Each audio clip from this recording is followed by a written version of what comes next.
வானத்திலும் பூமியிலும் சர்வ அதிகாரம் கொண்ட தேவனே, உமக்கு மகிமையும் சோஸ்திரமும் உண்டாவதாக.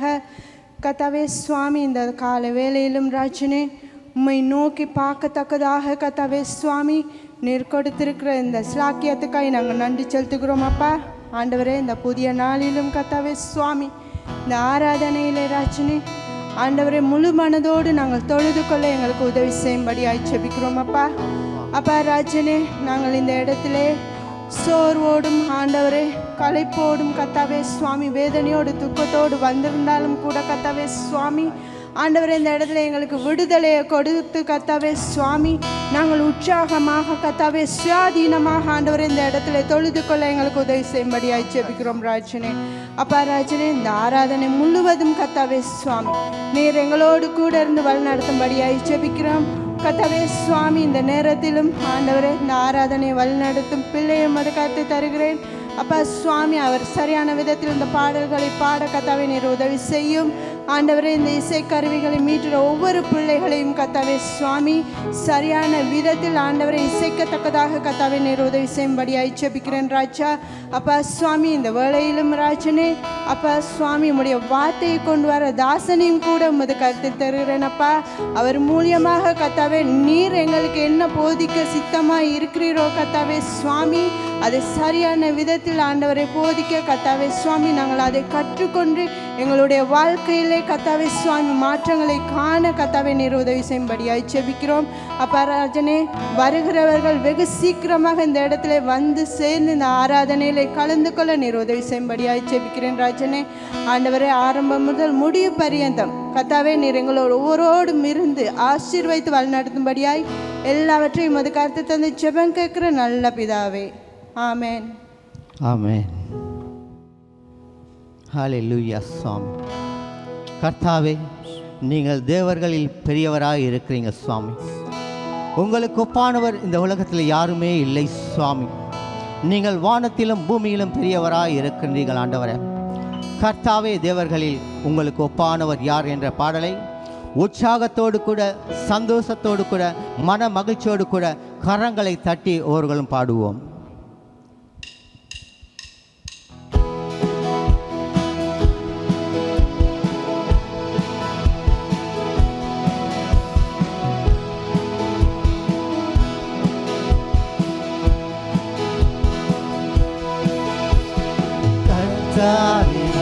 தேவர்களில் உமக்கு பாடவர் யார்? வானத்திலும் பூமியிலும் உமக்கு பாடவர் யார்? கர்த்தாவே, தேவர்களில் உமக்கு பாடவர் யார்? வானத்திலும் பூமியிலும் உமக்கு பாடவர் யார்? உமக்கு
ஒப்பானவர் யார்? உமக்கு ஒப்பானவர் யார்? உமக்கு ஒப்பானவர் யார்? வானத்திலும் பூமியிலும் உமக்கு ஒப்பானவர் யார்? இந்த வானத்திலும் பூமியிலும் உமக்கு ஒப்பானவர் யார்? இந்த வானத்திலும் பூமியிலும் உமக்கு ஒப்பானவர் யார்? அல்லேலூயா சுவாமி, நன்றி ஆண்டவரே. உமக்கு ஒப்பானவர் அல்லேலூயா, அல்லேலூயா சுவாமி. நன்றி ஆண்டவரே சுவாமி, துதிக்கின்றோம் கர்த்தாவே. உங்கள் நாமத்தை மகிமைப்படுத்துகின்றோம் ஆண்டவரே. உங்கள் நாமத்தை மேன்மைப்படுத்துகிறோம் சுவாமி. ஹல்லேலூயா, ஹல்லேலூயா சுவாமி. ஸ்தோத்திரம் தகப்பனே, ஸ்தோத்திரம் சுவாமி. ஹல்லேலூயா, ஹல்லேலூயா. உந்த நாமம் உயர்த்தும் இடத்தில் அங்கே நீங்கள் வாசம் செய்பவராய் இருக்கிறீங்க கர்த்தாவே. இந்த வேளையிலே நாங்கள் உங்களை உயர்த்த வந்திருக்கின்றோம், உங்களை துதித்து பாட வந்திருக்கின்றோம் கர்த்தாவே. எங்கள் உள்ளங்களை தொட்டு ஆண்டவரே கர்த்தாவே, இந்த வேளையிலே நீங்கள் பேச போவதற்காக ஸ்தோத்திரம் கேட்கிறோம் கர்த்தாவே. ஹல்லேலூயா. பரலோகமே உம்மை துதிப்பதால் கர்த்தாவே அங்கே வாழ்கிறீர்கள். உங்கள் ஆலயத்திலே உங்களை துதிக்க வந்திருக்கின்றோம் கர்த்தாவே. நீங்கள் இந்த வேளையிலே எழுந்தருளுங்கள் தகப்பனே. ஹல்லேலூயா.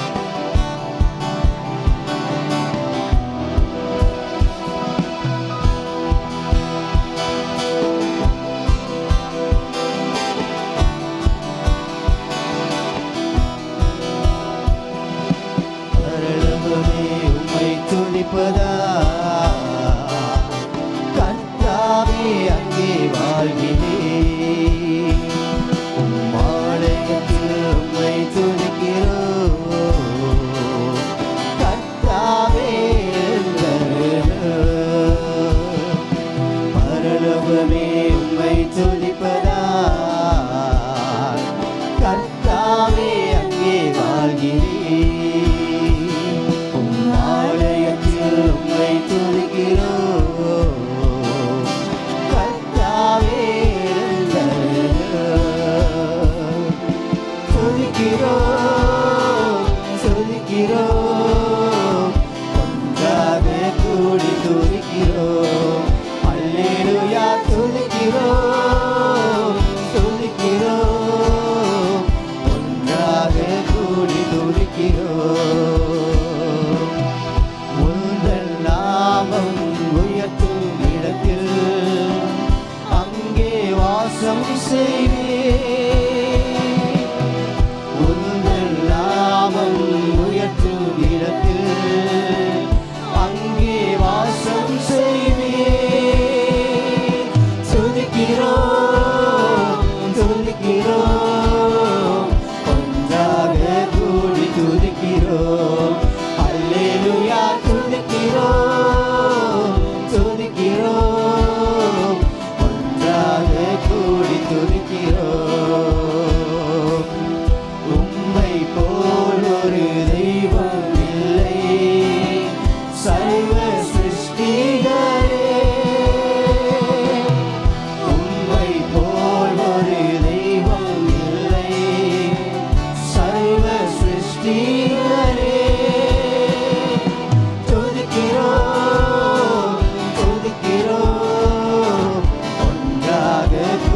துதிக்கிறோம். அல்லேலூயா. துதிக்கிறோம், துதிக்கிறோம், ஒன்றாக கூடி துதிக்கிறோம். துதியும் கனவும் மகிமை எல்லாம் உமக்கே செலுத்துகிறோம். துதியும் கனவும் மகிமை எல்லாம் உமக்கே செலுத்துகிறோம். துதிக்கிறோம், துதிக்கிறோம், ஒன்றாக கூடி துதிக்கிறோம். அல்லேலூயா. துதிக்கிறோம், துதிக்கிறோம்,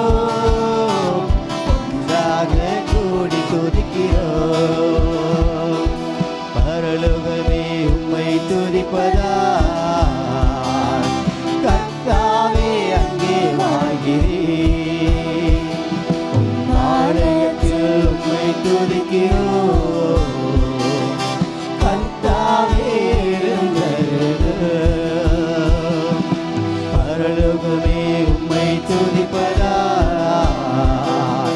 கர்த்தாவே அங்கே வாழ்கிறீர். உம் ஆலயத்தில் உம்மை துதிக்கிறோம், கர்த்தாவே தருகிறோம். ஹல்லேலூயா. நன்றி ஆண்டவரே சுவாமி,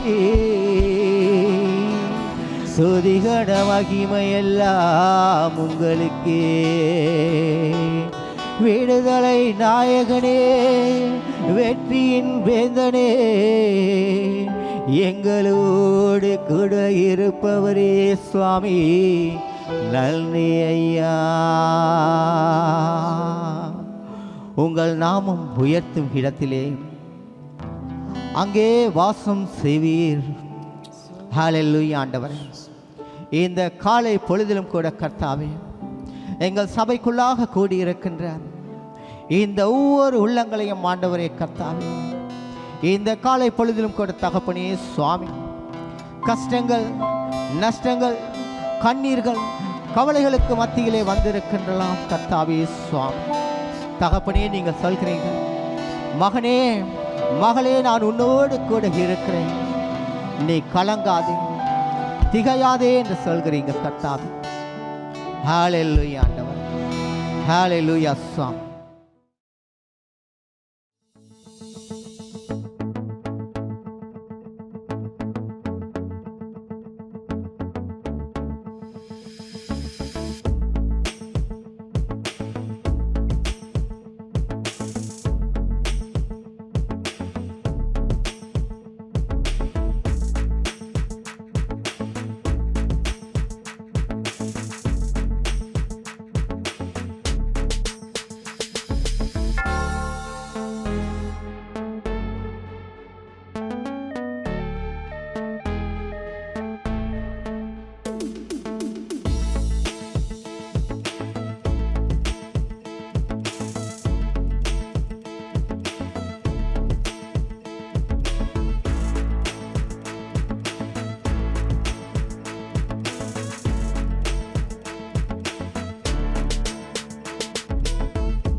ஹல்லேலூயா.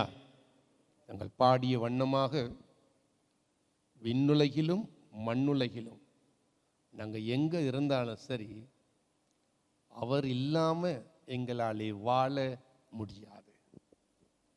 அவர் இல்லாமல் எங்களால் எதுவுமே செய்ய முடியாது. காரணம், அவர்தான் எங்களுக்கு ஜீவன்.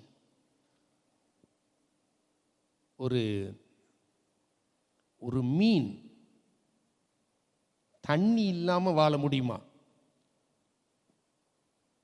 முடியாது. என்ன நடக்கும்? தண்ணியிலேருந்து மீனை வெளியே எடுத்தீங்கன்னா அது துடித்து கொஞ்ச நேரத்தில் அப்படியே செத்து போய்விடும். ஒரு தாவரம், ஒரு மரம் அல்லது ஒரு கொடி அல்லது ஒரு செடி பூமியோடு கூட மண்ணோடு இணைக்கப்பட்டிருந்தால்தான் அது உயிர் வாழும். அதிலிருந்து பிடுங்கிட்டீங்களா இருந்தா அது கொஞ்ச நேரத்தில் அப்படியே பட்டு போய்விடும். உங்களுடைய என்னுடைய வாழ்க்கை எப்போதும் வாழ வேண்டுமா இருந்தா, சரீரப்பிரகாரமான வாழ்க்கையை நான் சொல்லல, நாங்க கர்த்தர் நியமித்தபடி அவருடைய ஜனமாக, அவருடைய பிள்ளைகளாக, அவருடைய சாயலை உடையவர்களாக, அவருடைய மகிமையை வெளிக்காட்டுகிறவர்களாக வாழ வேண்டுமா இருந்தால் நாங்கள் எப்போதும் அவரோடு கூட இணைக்கப்பட்டிருக்க வேண்டும். அவருக்குள்ளாக நாங்கள் வாழ வேண்டும். ரட்சிப்பு என்பது அந்த இழந்து போன அந்த உறவிலே மீண்டுமாக நாங்கள் இணைக்கப்பட்டு சதா காலமும் அந்த உறவிலே வாழ நாங்கள் அழைக்கப்பட்டிருக்கிறோம். அல்லேலூயா. சந்தோஷமா இருக்கிறீங்களா? சந்தோஷமா இருக்கிறீங்களா? கர்த்தர் எல்லாரையும் ஆசீர்வதிப்பாராக. அவர் எங்கள் ஒவ்வொருவரையும் நேசிக்கிறார். கர்த்தர் உங்களை நேசிக்கிறார். பிசாசுக்கு பிடிக்காத 2 வார்த்தைகள் இருக்கு. என்ன தெரியுமா?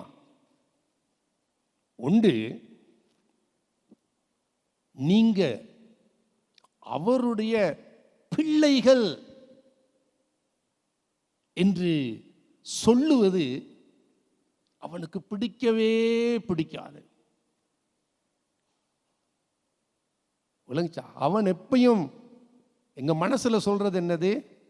நீ ஆண்டவருடைய பிள்ளை இல்லை, நீ அவர்கிட்ட போறதுக்கு உனக்கு தகுதி இல்லை, உனக்கு பரிசுத்தம் பத்தாது, நீ எவ்வளவு கெட்டவன்னு தெரியாதா உனக்கு, நீ அவர்கிட்ட போக முடியாது என்று எங்களை எங்க மனசுல பல்வேறு பொய்களை சொல்லி எங்களை கண்டம் பண்ணி எங்களை குற்றப்படுத்தி எங்களை நொந்து போக செய்து எங்களை பலவீனப்படுத்துறது தான் யாருடைய வேலை? பிசாசுடைய வேலை. ஆனால் கர்த்தர் எப்போதும் அவர் எங்களை பார்த்து சொல்லுகிற காரியம் என்னவென்றால், நீ என்னுடைய பிள்ளை. எல்லாரும் சேர்ந்து சொல்லுங்க, நான் தேவனுடைய பிள்ளை. சத்தமா சொல்லுங்க, உற்சாகமா சொல்லுங்க, இன்னும் நல்ல உற்சாகமா சொல்லுங்க. நான் சொல்றதுக்காக சொல்றீங்களா அல்லது அப்படி ஃபீல் பண்ணி சொல்றீங்களா? உறுதியா சொல்றீங்களா? கையை உயர்த்தி சொல்லுங்க, நான் தேவனுடைய பிள்ளை. இதை யாரும் மறுக்க முடியாது. இதை யாரும் பொய் என்று சொல்ல முடியாது.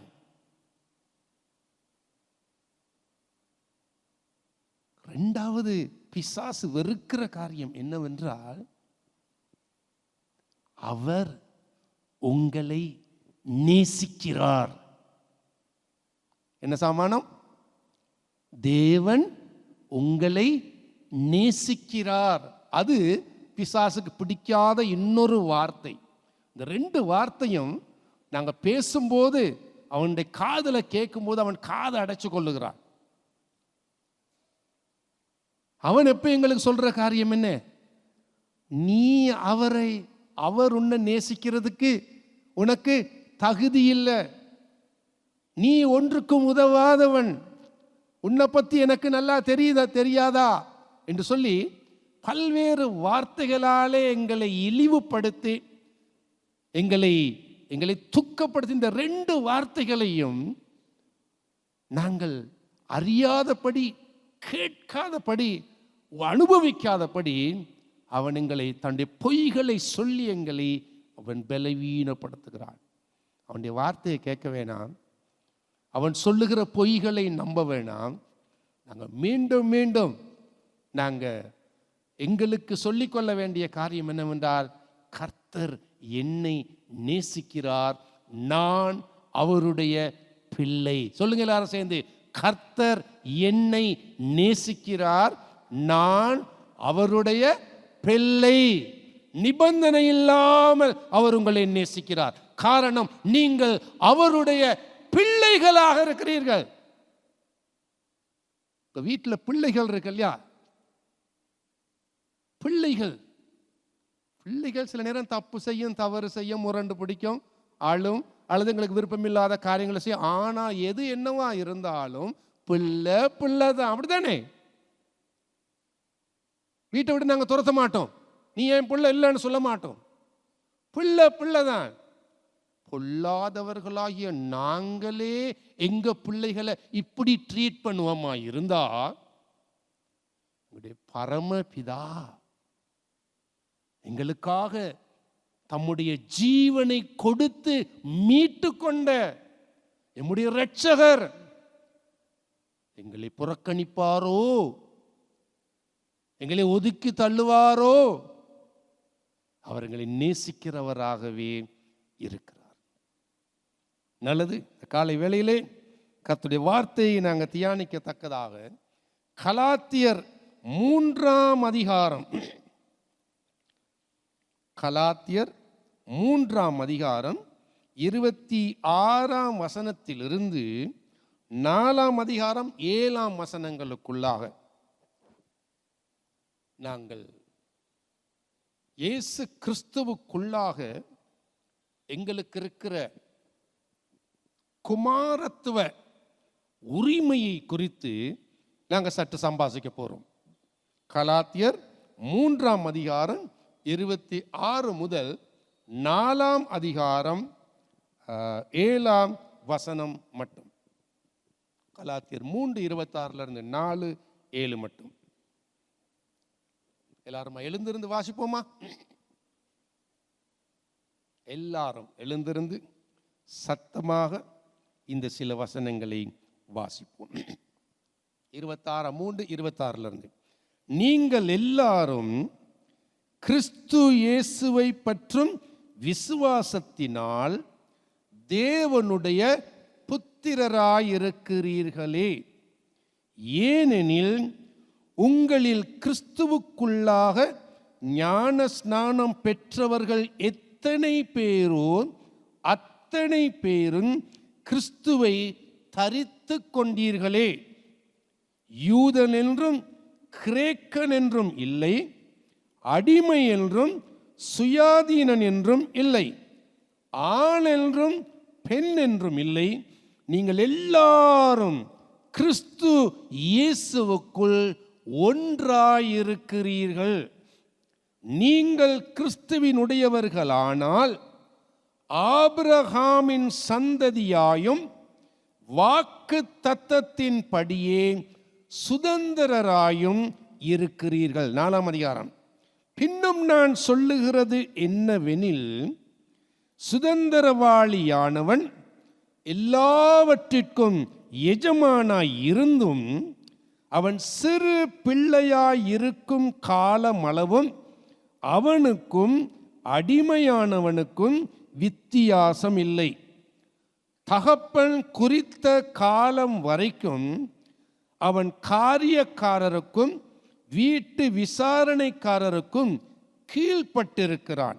அப்படியே நாமும் சிறு பிள்ளைகளாயிருந்த காலத்தில் இவ்வுலகத்தின் வழிபாடுகளுக்கு அடிமைப்பட்டவர்களாயிருந்தோம். நாம் புத்திர சுவிகாரத்தை அடையும்படி நியாயப்பிரமாணத்திற்கு கீழ்ப்பட்டவர்களை மீட்டு கொள்ளத்தக்கதாக காலம் நிறைவேறின போது ஸ்திரீயினிடத்தில் பிறந்தவரும் நியாயப்பிரமாணத்துக்கு கீழானவருமாகிய தம்முடைய குமாரனை தேவன் அனுப்பினார். மேலும் நீங்கள் புத்திரராய் இருக்கிறபடியினால் அப்பா பிதாவே என்று கூப்பிடத்தக்கதாக தேவன் தமது குமாரனுடைய ஆவியை உங்கள் இருதயங்களில் அனுப்பினார். ஆகையால் இனி நீ அடிமையாயிராமல் புத்திரனாயிருக்கிறாய். நீ புத்திரனேயானால் கிறிஸ்து மூலமாய் தேவனுடைய சுதந்திரனாயும் இருக்கிறாய். சுவாமி, இந்த வார்த்தைகள் மூலமாக எங்களுடைய ஆவிக்குள்ளே, எங்களுடைய சிந்தைக்குள்ளே எங்களோடு கூட பேசி நாங்கள் யார் என்கிற எமது அடையாளத்தை மீள உறுதி செய்து உமக்காக நாங்கள் தைரியம் உள்ளவர்களாக, உமக்குள்ளே எல்லா உம்முடைய அதிகாரத்தையும் உம்முடைய எல்லா ஐஸ்வர்யங்களையும் உடையவர்களாக நாங்கள் எழுந்து உமக்காய் வாழ உம்முடைய நாமத்தை பிரஸ்தாபிக்க, உம்முடைய மகிமையை வெளிப்படுத்த, உங்கள் நாமத்தினாலே நாங்கள் ஆளுகை செய்ய உம்முடைய பிள்ளைகள் ஒவ்வொருவரையும் நீர் ஆசீர்வதிக்கும்படியாக ஜெபிக்கிறேன் இயேசுவின் வல்ல நாமத்தினாலே, ஆமேன். மிகவும் நன்றி. நீங்கள் எல்லாரும் அமருங்கள். இந்த வாசனங்களின் படி நாங்கள் காண்கிற ஒரே காரியம் என்னவென்றால், நாங்கள் இனி அடிமையாயிராமல் புத்திரராய் இருக்கிறோம். புத்திரர் என்றால் நாங்கள் தேவனுடைய சுதந்திரராக இருக்கிறோம் என்பதாக 7ஆம் வசனம் சொல்லுகிறது. புத்திரர், நாங்கள் எல்லாரும் நாங்கள் யார் என்கிறத என்ன செய்ய வேண்டும்? சரியா புரிஞ்சு கொள்ள வேண்டும். இன்றைக்கு திருச்சபையாக கடந்த 2000 வருஷ காலமாக திருச்சபை தன்னுடைய அடையாளத்தை இழந்து போன நிலையிலே, அல்லது அடையாளத்தை சரியாக புரிந்து கொள்ளாத நிலையிலே வாழ்ந்து வந்திருக்கிறது. அடையாள பிரச்சனை. நான் யார்? நான் எங்கிருந்து வந்தவன்? என்னுடைய தகப்பன் யார்? என்னுடைய தாய் யார் என்று சொல்லி ஒரு பிள்ளைக்குள்ள ஒரு குழப்பம் இருக்குமா இருந்தால், அதை போல ஒரு பயங்கரமான ஒரு ஒரு ஒரு ஒரு பரிதாபகரமான ஒரு நிலைமை யாருக்குமே கிடையாது. அடையாளம், அடையாளம். நான் யார் என்கிற அடையாளம் எனக்கு தெரியும். நான் என்னுடைய தகப்பன், என்னுடைய தாயுடைய மகன் என்கிற ஒரு அடையாளம் எனக்கு தெரியும். எப்படி எனக்கு தெரியும்? எப்படி எனக்கு தெரியும்? ஒன்று, நான் அவர்களோடு என்னுடைய நினைவு என்ற நினைவுக்குள்ளாக எப்போ எனக்கு நல்ல நினைவு இருக்கும் அதுக்கு காலம் எல்லாம் நான் அவர்களோடு நான் வளர்ந்து வாழ்ந்து புழங்கி வளர்ந்து வந்த ஒரு பிள்ளை. மற்றவர்கள் பெற்றோர் எனக்கு சொன்னதுனால நீ என்னுடைய பிள்ளை என்று சொல்லி இருக்கிறார்கள். ஆகவே எனக்கு தெரியாது நான் எப்படி பிறந்தேன், என்ன நேரத்தில் பிறந்தேன், பிறந்த நேரத்தில் யார் யார் இருந்தாங்க, எனக்கு எதுவுமே தெரியாது. ஆனால் நான் என்னுடைய பெற்றோருக்கு பிள்ளையாக பிறந்தவன் என்பதை குறித்து எனக்கு எந்த சந்தேகமுமே கிடையாது. வேறு யார் என்ன சொன்னாலும் அதற்கு முரணாக நான் அதை ஏற்றுக்கொள்ள மாட்டேன். அதை குறித்து ஒரு உறுதி இருக்கிறது. அது என் வாழ்க்கைக்கு ஒரு அஸ்திபாரமாக இருக்கிறது. அந்த மாதிரி தான் கர்த்தராலே மீட்டு கொள்ளப்பட்ட அவருடைய பிள்ளைகளாகிய உங்கள் ஒவ்வொருவருக்கும் நீங்க யார் என்பதை குறித்த ஒரு உறுதி கட்டாயம் நீங்க இருக்க வேணும். நாங்கள் அவருடைய பிள்ளைகள் என்கிற உறுதி இருந்தால் தான்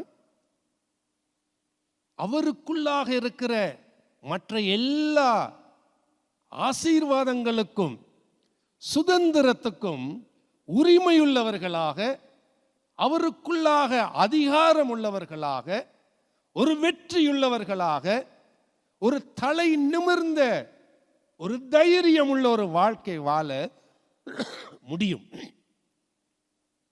பிசாசானவன் வஞ்சகமாக நாங்கள் யார் என்பதை குறித்த அறிவிலே வாழ முடியாதபடி அநேக பொய்களை சொல்லி அவன் எங்களை ஒரு அடிமைத்தன ஒரு ஒரு என்ன சொல்றது, எங்களுடைய மனக்கண்களை குருடாக்கிய நிலைமையிலே கடந்து வர செய்திருக்கிறான். யாருடைய பிள்ளைகளாகிய நாங்க கர்த்தருக்குள்ளே, கிறிஸ்துவுக்குள்ளே நான் யார் என்பதை திட்ட தெளிவாக புரிஞ்சு கொள்வீங்களா இருந்தால், இந்த பூமியிலே நீங்க வாழுகிற வாழ்க்கை, இந்த பூமியிலே நீங்க பிரச்சனைகளுக்கு முகம் கொடுக்கிற விதம், ஏன் இப்போ இந்த நாட்டுக்குள்ளத்தான் நாங்கள் கடந்து போய் கொண்டிருக்கிற இந்த நெருக்கடியான நிலைமையிலும் கூட அவைகளுக்கு முகம் கொடுக்கிற விதம் முழுக்க முழுக்க வித்தியாசமாக இருக்கும். கர்த்தருக்குள்ளே கிறிஸ்துவுக்குள்ளே நான் யார் என்பதை நான் சரியாக அறிந்து கொள்வேன் என்றால் என்னுடைய நினைவுகள், என்னுடைய பார்வைகள், ஏன் நான் ஜெபிக்கிற விதம் தானும் அது முழுக்க முழுக்க வித்தியாசமாக இருக்கும்.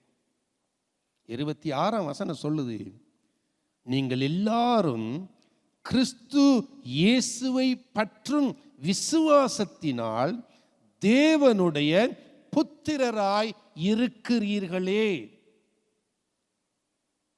தேவன் உங்களை அவருடைய சொந்த புத்திரராகவே அவர் ட்ரீட் பண்ணுகிறார். நீங்கள் அவருடைய புத்திரர்கள். இதுல எந்த சந்தேகமும் இருக்கக்கூடாது. தமக்கு சொந்தமான பிள்ளைகளாக அவர் உங்களை நடத்துகிறார். பிசாசின் எந்த பொய்க்கும் இடம் கொடுக்க வேண்டாம். இயேசு கிறிஸ்துவை சொந்த இரட்சகராக விசுவாசித்து ஏற்றுக்கொண்ட அவருடைய பிள்ளைகளாக இருப்பீர்கள் என்றால் நீங்கள் அவருடைய பிள்ளைகளே. நீங்கள் அவரால் மீட்டுக் கொள்ளப்பட்ட நீதிமான்கள்.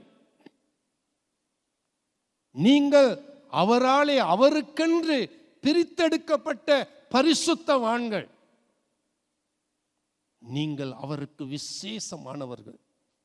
உங்களுக்கென்று, உங்களுக்காக நீங்கள் எவ்வளவோ பெருமதியானவர்கள்.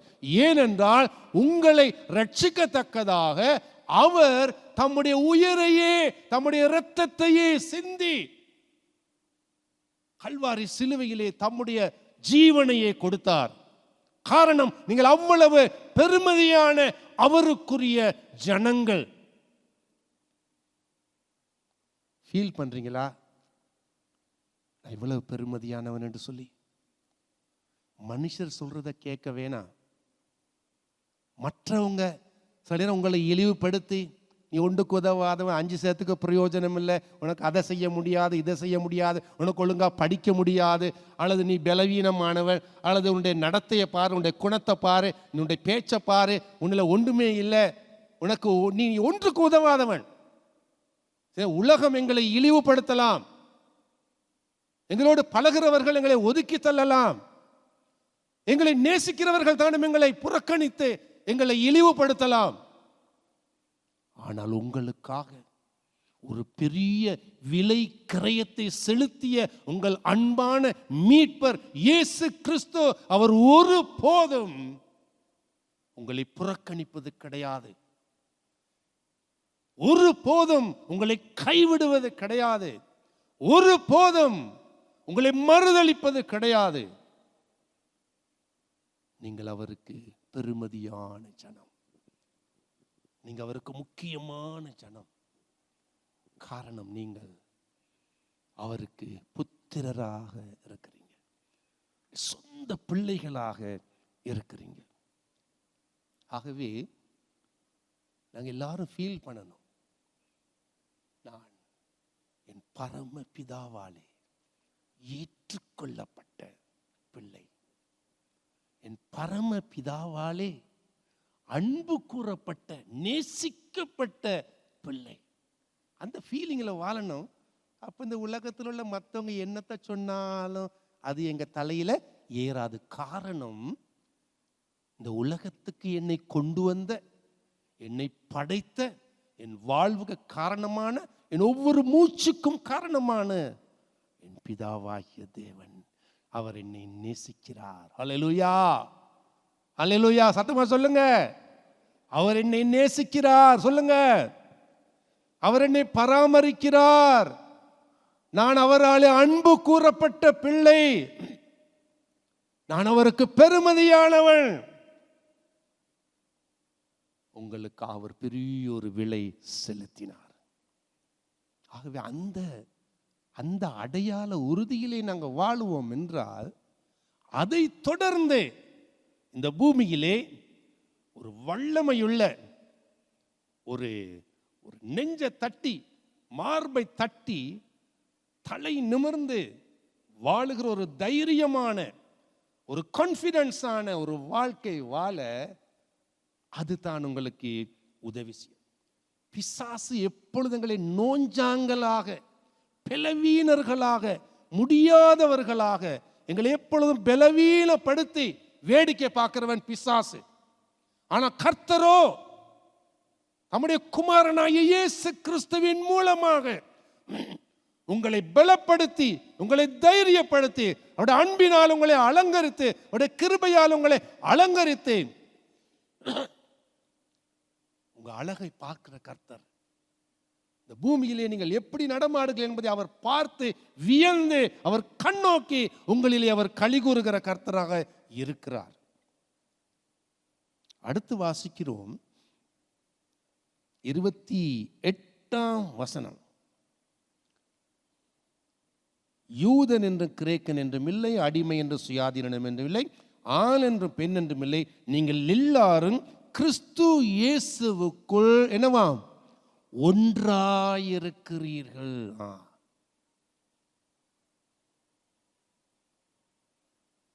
நாங்கள் எல்லாரும், நல்லா கவனிங்க,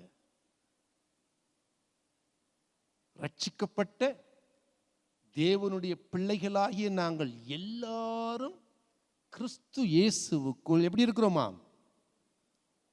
ஒன்று. விளங்குச்சா? ஆகவே இன்றைக்கு அதையும் நாங்கள் ஃபீல் பண்ண உண்டு. நாங்கள் கர்த்தரோடு கூட கிறிஸ்துவுக்குள்ளாக ஒன்றாயிருக்கிறோம். நாங்கள் எல்லாரும் ஒன்றாயிருக்கிறோம். நான் கிறிஸ்துவோடு ஒன்றாயிருக்கிறேன் உண்டு. அதே போல சபை மக்களாக மீட்டுக்கொள்ளப்பட்ட தேவ ஜனமாக நாங்கள் எல்லாரும் ஒரே குடும்பமாக இருக்கிறோம். இதான் போன வாரத்துக்கு முந்தின வாரத்தில் நாங்கள் சம்பாசிச்சோம். சகோதரர் ஒருமித்து வாழுவது, ஒருமித்து குடும்ப சகவாசம் செய்வது, ஒருமித்து ஐக்கியமாக இருப்பது எத்தனை மேன்மையான காரியம் என்று பார்த்தோம். ஆகவே எல்லாரும் சேர்ந்து சொல்லுங்க, நான் கிறிஸ்துவுக்குள் ஒன்றாயிருக்கிறோம். சொல்லுங்க, நாம் கிறிஸ்துவுக்குள் ஒன்றாய் இருக்கிறோம். நாங்கள் எல்லாரும் ஒன்று. 29ஆம் வசனத்தில் வாசிக்கிறோம், நீங்கள் கிறிஸ்துவினுடையவர்களானால் ஆபிரகாமின் சந்ததியாராயும் வாக்கு தத்தத்தின்படியே சுதந்திரராயும் இருக்கிறீர்கள். இதிலேயும் நாங்கள் பார்க்கிறோம், நாங்கள் கிறிஸ்துவோடு ஒன்றாக இருக்கிறது மாத்திரமல்ல, நாங்கள் ஆபிரகாமின் சந்ததியாக ஒரு பெரிய ஒரு குடும்பமாக நாங்கள் இருக்கிறோம். வாக்கு தத்தத்துக்கு சுதந்திரராக, ஆபிரகாமின் வாக்கு தத்தத்துக்கு இயேசு கிறிஸ்துவின் மூலமாக நாங்கள் சுதந்திரராக இருக்கிறோம். கர்த்தர் பழைய பாட்டை நாங்கள் வாசிக்கும் பொழுது ஆபிரகாமுக்கு வாக்கு பண்ணினார், உன்னை வானத்தின் நட்சத்திரங்களைப் போலவும் பூமியில் மணலைப் போலவும் பெருக பண்ணுவேன், உன்னை பெரிய ஜாதியாக்குவேன். இயேசு கிறிஸ்து ஆபிரகாமின் சந்ததியிலே வந்தவராக, இயேசு கிறிஸ்துவுக்குள்ளாக அவரை விசுவாசித்து ஏற்றுக்கொண்ட ஜனமாக, அந்த ஆபிரகாமின் வாக்கு தத்தத்துக்கு நீங்களும் நானும் சுதந்திரராக, வானத்தின் நட்சத்திரங்களைப் போலவும் பூமியின் மணலைப் போலவும் இந்த முழு உலகத்தையுமே நிரப்பத்தக்கதாக, முழு உலகத்துக்கும் ஒளி கொடுக்கத்தக்கதாக, முழு உலகத்தையும் ஆசீர்வதிக்கத்தக்கதாக, முழு உலகத்தின் வர்ணத்தையே மாற்றத்தக்க ஒரு பெரும் கூட்டமாக கர்த்தர் எங்களை அழைத்திருக்கிறார். அதான் ஆபிரகாமின் வாக்கு தத்துவம். உனக்குள் முழு உலகத்தையும் ஆசீர்வதிக்க, சகல ஜனங்களையும் ஆசீர்வதிக்க ஆண்டவர் வாக்கு பண்ணியிருக்கிறார். அப்புறம் 4ஆம் அதிகாரத்தில் 1ஆம் வசனத்தில் வாசிக்கிறோம், பின்னும் நான் சொல்லுகிறது என்னவெனில், சுதந்திரவாளியானவன் எல்லாவற்றிற்கும் எஜமானாயிருந்தும் அவன் சிறு பிள்ளையாயிருக்கும் காலமளவும் அவனுக்கு அடிமையானவனுக்கு வித்தியாசம் இல்லை. சுதந்திரவாளி என்றால் நாங்கள் அவருடைய பிள்ளைகளாக இருப்போம் என்றால் நாங்கள் சுதந்திரவாளி. சுதந்திரவாளி என்ற அர்த்தம் என்ன? எல்லாத்துக்கும் எஜமான். நீங்க எல்லாரும் என்னவா இருக்கிறீங்க? நீங்க எல்லாரும் என்னவா இருக்கிறீங்க? பிதாவுடைய சொத்துக்கு, பிதாவுடைய ஆதிக்கத்தில் இருக்கிற எல்லாவற்றிற்கும் எப்படி இயேசு அதிகாரமுள்ள எஜமானாக இருக்கிறாரோ அதே மாதிரி நீங்களும் என்னவா இருக்கிறீங்க? அதிகாரமுள்ள எஜமான்களாக இருக்கிறீர்கள். சுதந்திரவாளி என்ற அர்த்தம் என்ன? சொத்துரிமை உள்ளவன். உங்க எல்லாருக்கும் தெரியும், வளர்ந்து வந்த பிள்ளைகளுக்கு தெரியும், உங்க அப்பா அம்மாவுக்கு என்னென்ன இருக்குதோ, என்னென்ன சொத்து சுகங்கள், வீடு காணி பூமி, அது என்னென்ன இருக்கோ அது எல்லாத்துலயும் உங்களுக்கு என்ன இருக்கு? ஒரு பங்கு இருக்குது என்று வளர்ந்து வந்த பிள்ளைகளுக்கு தெரியும். அப்படித்தானே? சின்ன பிள்ளையா இருக்கும் பொழுது அதெல்லாம் ஒன்றும் விளங்காது. ஆனால் ஓரளவுக்கு வளர்ந்து வந்து ஒரு ஒரு விவரம் தெரிஞ்ச காலத்தில் அதை குறித்து நாங்கள் சில நேரம் பேசுவோம், சில நேரம் அம்மா அப்பாவோடு கூட கொஞ்சம் சண்டை பிடிப்போம். இல்லது சில நேரம் அநேக குடும்ப சண்டைகள் உண்டாகிற காரணமே இதுதான். என்னது? சொத்து பிரித்து கொடுங்க சரியா. அநேக குடும்பங்கள் இருக்கிற பிரச்சனை. எங்களுடைய பிதாவாகிய தேவன் அவர் சகலத்துக்கும் சகலத்தையும் ஆளுகிறவர். வானம் பூமி அண்ட சராசரங்கள் அனைத்தும் அவருடைய ஆதிக்கத்துக்கு கீழாக இருக்கிறது. இன்று அவருடைய கிறிஸ்துவுக்குள்ளாக அவருடைய பிள்ளைகளாக புத்திரராக இருக்கிற நீங்களும் நானும் கொஞ்சம் யோசிச்சு பாருங்க. எங்களுக்கு என்ன உரிமை இருக்கு? அவருக்கு என்னென்ன சொந்தமோ, அவருடைய அதிகாரத்துக்குள்ள என்னென்ன இருக்குதோ, அவருடைய ஆதிக்கத்துக்குள்ள என்னென்ன இருக்கோ அது எல்லாம் உங்களுக்கும் எனக்கும் அவர் அருளி இருக்கிறார். இதுதான் உண்மை. நான் சொல்லல, வேத வசனம் சொல்லுகிறது. சரியா? முதல் வசனம் சொல்லுது, சுதந்திரவாளியானவன் எல்லாவற்றிற்கும் எஜமானாய் இருக்கிறான்.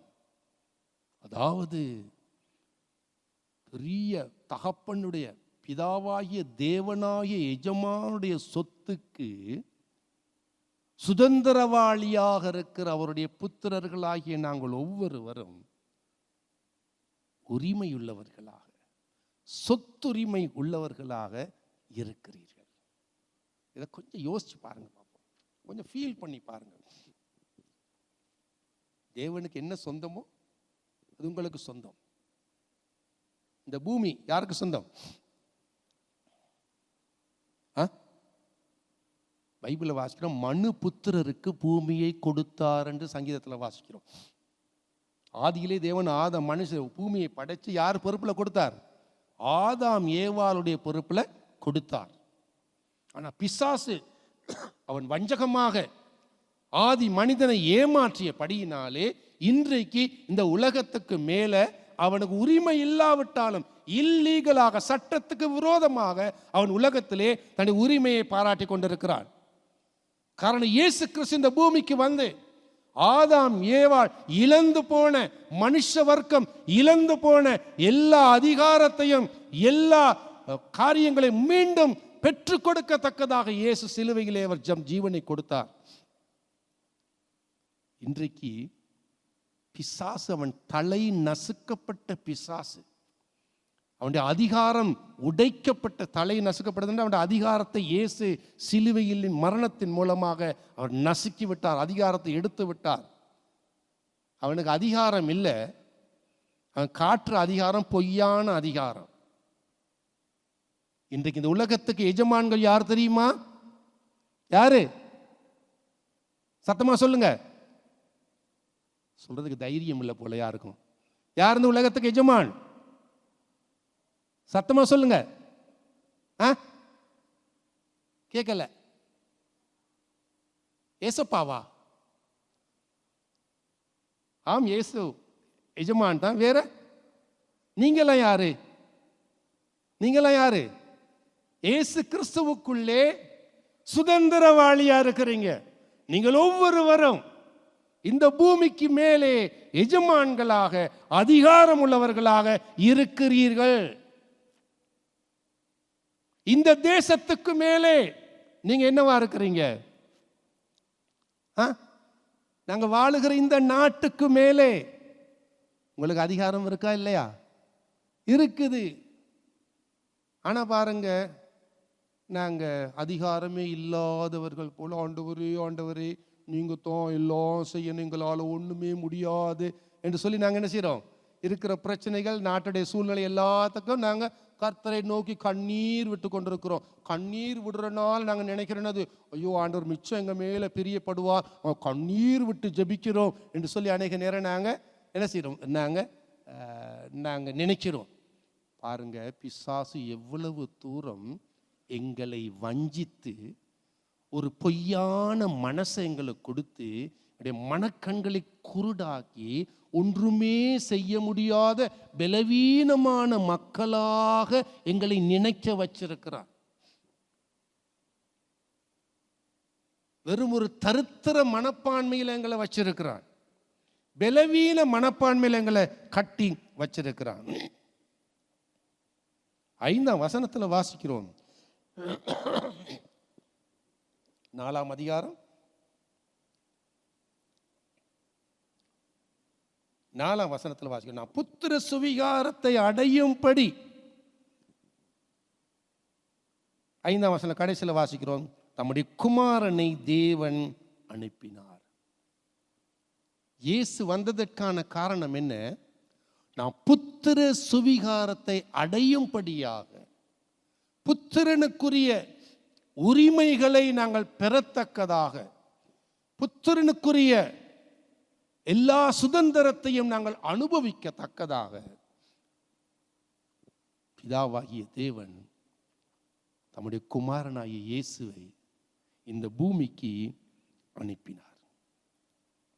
ஆகவே புத்திர சுவிகாரம் என்ற அர்த்தம் என்ன?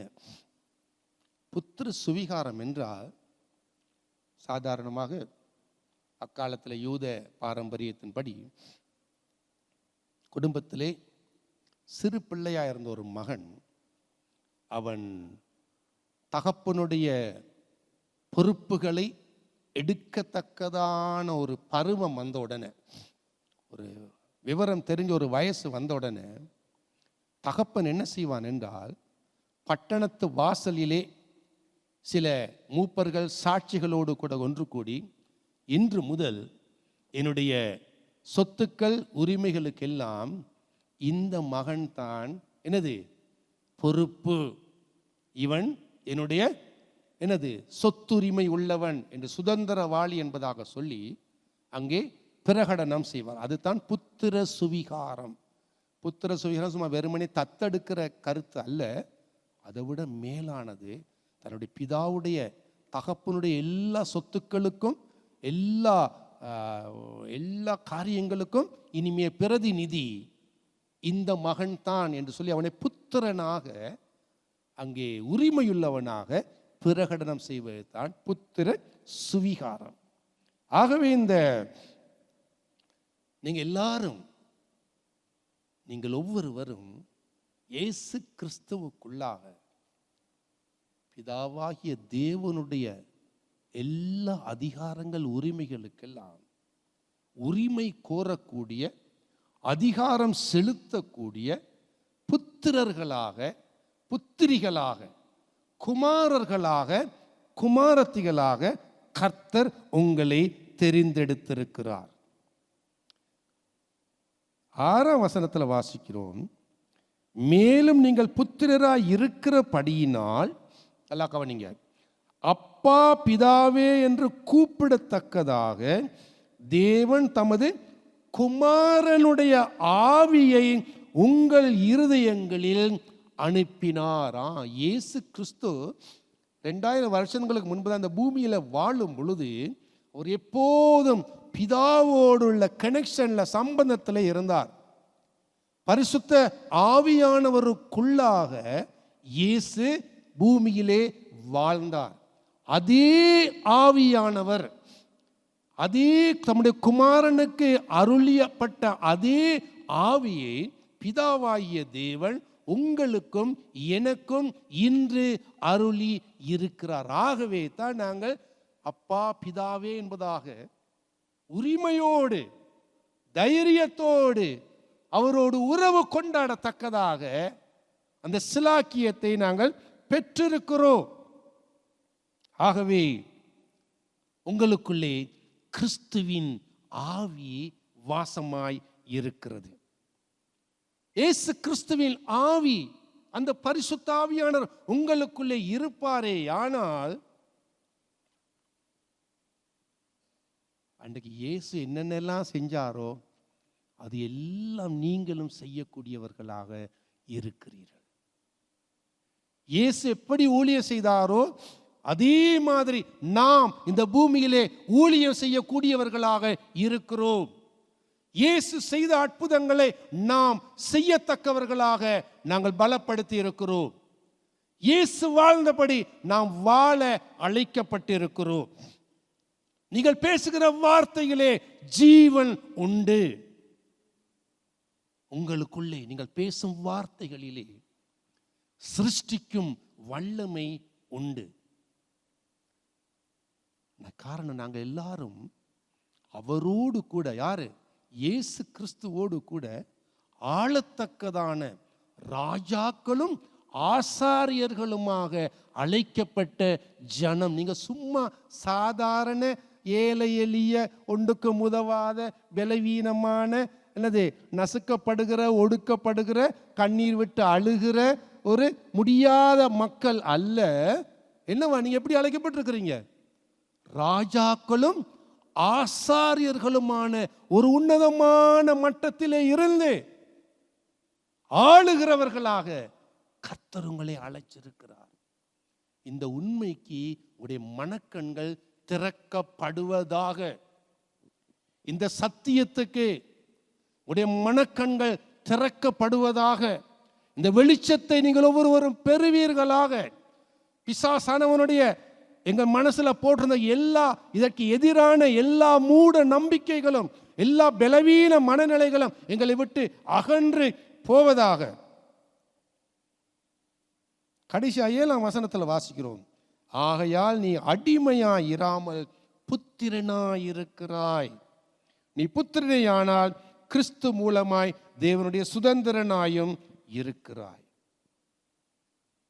கர்த்தர் எங்களுக்கு வச்சிருக்கிற எல்லா ஆசீர்வாதங்களுக்கும் நாங்கள் உரிமை உள்ளவர்கள். சொல்லுமே, உங்களுக்கு 10 ஏக்கர் காணி இருக்குது. ஆனா நீங்க சின்ன பிள்ளையா இருந்த காலத்தில் அதை பத்தி உங்களுக்கு தெரியாது. அந்த காணியில எவனோ வேறு யாரும் என்ன செஞ்சாங்க, ஒரு சின்ன குடிசையை போட்டு அந்த காணியில தங்களுக்கு தான் உரிமை இருக்குன்னு சொல்லி பொய்யான விதத்தில் என்ன செய்யறாங்க, அந்த காணியில குடியிருக்கிறாங்க. இப்ப நீங்க கொஞ்சம் உங்களுக்கு விவரம் வந்துருச்சு. உங்களுக்கு தெரிஞ்சிருச்சு. என்னது? இந்த காணி யாருக்கு சொந்தமானது? எனக்கு சொந்தமானது, உங்களுக்கு சொந்தமானது. உங்க கையில அந்த காணி உங்களுக்கு சொந்தமானதுன்னு சொல்றதுக்கு எப்படி நீங்க சொல்ல முடியும்? அவனுக்கு போயிட்டு ஒரு காணி உங்களுக்கு சொந்தம்னு நீங்க நிரூபிக்கிறதா இருந்தா என்னத்தை காட்டுவீங்க? எப்படி சொல்லுவீங்க? சத்தமா டீட் இருக்கும், ஒப்பு இருக்கும், அல்லது உறுதிப்பத்திரம் இருக்கும். அந்த உறுதிப்பத்திரம் அது இருந்தா தான் நீங்க தைரியமா போயிட்டு சொல்ல முடியும், இந்த காணி எனக்குரிய காணி. நீ கடந்த 30 வருஷமா நீ இதுல குடியிருந்திருக்கிற, இனி உனக்கு இங்கே இருக்க முடியாது, நீ வெளியேறு, இந்த காணி எனக்கு வேண்டும் என்பதாக சொல்லுவோம். அப்படித்தானே? இப்ப கர்த்தருடைய மனக்கண்களை திறக்கிறார். ஆண்டவர் உங்களுக்கு சொல்லுகிறார், இந்த பூமி உனக்கு சொந்தமானது. இந்த பூமியிலே ஆளத்தக்கதாக நான் உன்னை அழைத்திருக்கிறேன். அவர்களுக்கு கொடுத்திருக்கிற உறுதிப்பத்திரம் எது? கர்த்தருடைய வார்த்தை, வசனம் இப்படி சொல்லுது. இயேசு பெரிய ஒரு கிரயத்தை செலுத்தி இருக்கிறார் எனக்கு. இன்றைக்கு நான் அவருடைய சுதந்திரவாளியாக இருக்கிறேன். ஆகவே பிசாசே, இந்த உலகத்திலே உனக்கு எந்த உரிமையும் கிடையாது. இந்த தேசத்திலே உனக்கு எந்த அதிகாரமும் கிடையாது. என் வாழ்க்கையிலே உனக்கு எந்த அதிகாரமும் கிடையாது. என் சரீரத்திலே உனக்கு எந்த அதிகாரமும் கிடையாது. நான் முழுக்க முழுக்க நான் தேவனாலே பிறந்தவன். அவருடைய சொத்து, அவருடைய வித்து எனக்குள்ளாக இருக்கிறது. உன் கையை என்னை விட்டு, இந்த தேசத்தை விட்டு, இந்த உலகத்தை விட்டு நீ எடுத்து விடு, உனக்கு உரிமை இல்லை என்று சொல்லிட்டு தைரியத்தோடு கூட சொல்லத்தக்கதான அதிகாரமும் ஒப்பும் எல்லாம் இயேசு கிறிஸ்து மூலமாக உங்களுக்கு அருளப்பட்டிருக்கிறது. அவருடைய பிள்ளைகளாக அவருடைய அன்பினாலே நாம் ஆளுவதற்கு அழைக்கப்பட்டிருக்கிறோம். ஆகவே இன்றைக்கு நாங்கள் எங்களுடைய மனசு மாற வேணும். தேவை என்னென்றா, இனிமே பைபிளை படிக்கும்போது சும்மா முந்தி வாசிச்ச மாதிரி வாசிக்க வேணாம். இது உங்களுடைய உறுதிப்பத்திரம், உங்களுடைய என்னது ஒப்பு, இது உங்களுடைய டைட்டில் டீடு. இது அவர் டைட்டில் டீடை படிக்கும் பொழுது அதில் உங்களுடைய பவுண்டரி என்ன, உங்களுக்கு உரிமைகள் என்ன, உங்களுக்கு என்னென்ன வசதிகள் இருக்கு, அதுக்குள்ள என்னென்ன சிலாக்கியங்கள் இருக்கு, அதுகளை அறிந்து உணர்ந்து வாசிக்கணும். அப்படி வாசிங்க பைபிளை. குறிப்பா புதிய ஏற்பாட்டை படியுங்க, இயேசு கிறிஸ்துவின் வாழ்க்கையை படியுங்க. நிருபங்களிலே அங்கே உங்களுக்கு வெளிப்படுத்தப்பட்ட உரிமைகள் என்ன, சிலாக்கியங்கள் என்ன, சுதந்திரம் என்னன்னு படியுங்க. படிச்சு அந்த வெளிச்சத்திலே நீங்கள் விடுதலை பெறுங்க, மற்றவர்களை விடுதலையாக்குங்கள். நாம் வாழுகிற இந்த உலகத்தை விடுதலையாக்க கர்த்தர் எங்களை அழைச்சிருக்கிறார். பேசுங்க. அதிகாரத்தை பாவிக்கிறது அர்த்தம் என்ன? பேசுத. நாவின் வார்த்தையிலே ஜீவன் உண்டு, அதிகாரம் உண்டு, விடுதலை உண்டு. மரணமும் ஜீவனும் நாவின் அதிகாரத்தில் இருக்கும் என்பதாக நீதிமொழிகள்ல வாசிக்கிறோம். கர்த்தருடைய பிள்ளைகளாக, அதிகாரத்தை உடையவர்களாக, சுதந்திர உரிமை உள்ளவர்களாக, சொத்துரிமை உள்ளவர்களாக நீங்க பேசும் பொழுது, இயேசுவின் நாமத்தின் அதிகாரத்தை சொல்லி பேசும் பொழுது காரியங்கள் நடக்கும். காரியங்கள் நடக்கும். உடனே நீங்க நடக்காட்டியும் அதை குறித்து சோர்ந்து போக வேணாம், கட்டாயம் நடக்கும். விளைச்சா ஒரு காரியத்தை நீங்க பேசும்பொழுது நீங்க தீர்ப்பளிக்கிறீங்க, அது நிச்சயமா நடந்து தீரும். இது உங்க சரீரத்தின் வியாதிகள் கட்டுகளா இருக்கலாம், பலவீனங்களா இருக்கலாம், அல்லது உங்களுடைய குடும்பத்துக்குள்ள இருக்கிற ஒரு பிரச்சனையா இருக்கலாம், தேசத்து பிரச்சனையா இருக்கலாம், அல்லது எது என்னவா இருந்தாலும் இந்த உலகத்தை ஆள நாங்கள் அழைக்கப்பட்டிருக்கிறோம். கர்த்தருடைய நாமத்தினாலே நீங்க பேசும் பொழுது அந்த அதிகாரத்தின் வார்த்தை பரலோகம் அங்கீகரிக்கிறது. அந்த வார்த்தையை கேட்கும் பொழுது,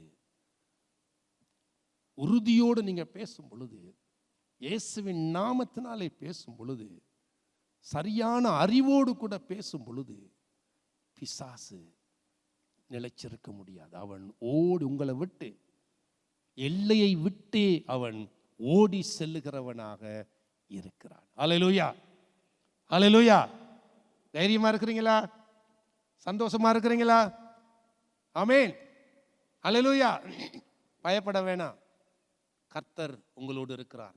முழு பரலோகமும் உங்கள் பட்சமாக இருக்கிறது. எழுந்திருந்து பிசாசை ஜெயித்து அவனுக்கு எதிராக அவனுடைய கரத்தில் இருக்கிற எல்லாவற்றையும் பறித்தெடுத்து நாங்கள் மீட்டுக்கொள்ள ஆண்டவர் எங்கள் எல்லாரையும் அழைத்திருக்கிறார். அல்லேலூயா. எழுந்திருப்போமா? ஓ மக்கு ஸ்தோத்திர சுவாமி. கர்த்தாவே நன்றியோடு துதிக்கிறோம்.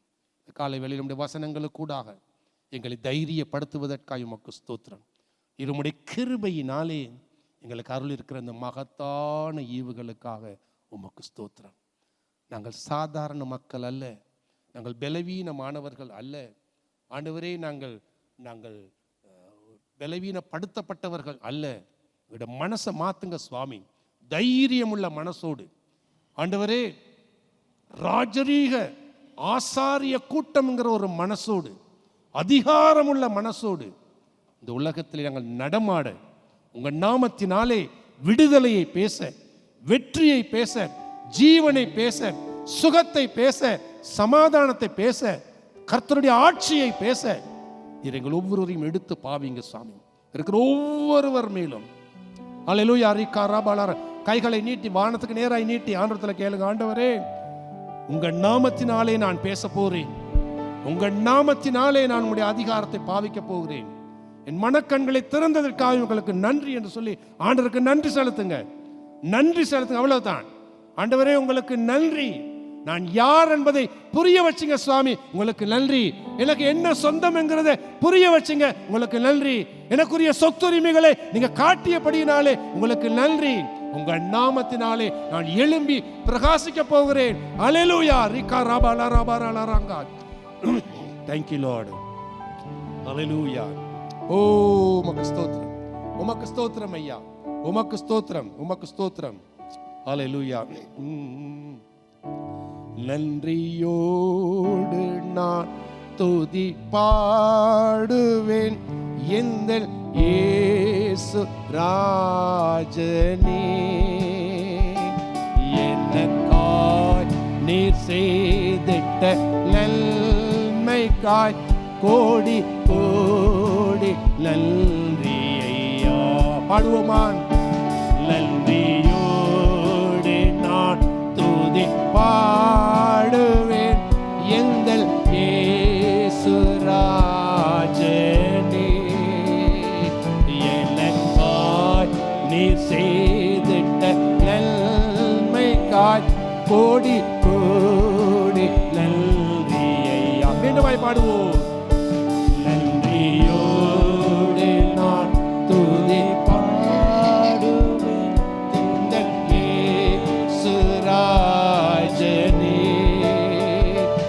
எனக்காய் நீர் செய்திட்ட நன்மைக்காய் கோடி கோடி நன்றி ஐயா. என்னடங்கா நன்மைகள் யாவையும் எல்வாழ்வில் செய்தவரே. என்னடங்கா நன்மைகள் யாவையும் எல்வாழ்வில் செய்தவரே. நினைக்காத நன்மைகள் அளிப்பவரே. உமக்கென்று மீதுதியே. நினைக்காத நன்மைகள் அளிப்பவரே. உமக்கென்று மீதுதியே. நன்றியோடு நான் துதி பாடுவேன். எல்லாரும் வாய்களை திறந்து பாடுங்க. ராஜனே, எனக்காய் நீர் செய்திட்ட நன்மைக்காய் கோடி கோடி நன்றி ஐயா. யோசிக்க முடியாத கிருபைகள் ஏராளம் தந்தீரையா. யோசிக்க முடியாத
கோடி நன்றி சுவாமி. உங்களுக்கு செய்த நன்மைகள் நினைச்சு பார்க்க முடியாத அளவு அத்தனை விசாலமானவை, கிரகிக்க முடியாத அளவுக்கு சுவாமி எங்களை ஆசீர்வதித்திருக்கிறார். ஓ, இந்த பெரிய சிலாக்கியத்துக்காய் உமக்கு ஸ்தோத்திரம் ஆண்டவரே. இங்க இருக்கிற நம்முடைய ஒவ்வொரு பிள்ளைகளுக்காய் ஸ்தோத்திரம். இந்த பூமியிலே இவர்கள் சராசரி மனிதர்கள் அல்ல, சாதாரண மக்கள் அல்ல சுவாமி. ஒரு ராஜரீகமான, ஒரு உன்னதமான படைப்பு. இயேசு கிறிஸ்துவின் இரத்தத்தினாலே மீட்டுக் கொள்ளப்பட்ட, ஒரு விலையேற பெற்ற, இந்த உலகத்தையே, இந்த பூமியின் நிறத்தையே, இந்த ஸ்ரீலங்காவின் வர்ணத்தையே மாற்றும் அதிகார வல்லமையுள்ள ஜனங்கள். இந்த பிள்ளைகளுடைய மனக்கண்கள் திறக்கப்படுவதாக. பிசாசின் பொய்களை கேட்டு கேட்டு வாழ்ந்தது போதும். உம்முடைய சத்தியத்தின் அடிப்படையிலே உடைய பிள்ளைகள் உமக்காய் எழும்பி அதிகாரத்தோடு தலை நிமிர்ந்து இந்த பூமியிலே நடமாடி எங்களுக்கு வச்சிருக்கிற எல்லாவற்றையும் மீள கைப்பற்றி சுதந்திரவாளியாக அரசால ராஜரீகம் பண்ண உடைய பிள்ளைகள் ஒவ்வொருவரையும் எடுத்து பாவிப்பீராக. நன்றியோடு துதிக்கிறேன். ஹல்லேலூயா. என் ஆத்துமாவே கர்த்தரை ஸ்தோத்திரி, என் முழு உள்ளமே அவருடைய பரிசுத்த நாமத்தை ஸ்தோத்திரி. என் ஆத்துமாவே கர்த்தரை ஸ்தோத்திரி, அவர் செய்த சகல உபகாரங்களையும் மறவாதே. ஆமென், ஆமென். கர்த்தர் தாமே உங்கள் எல்லாரையும் உங்களோடு கூட இருந்து உங்களை ஆசீர்வதித்து வழி நடத்துவாராக.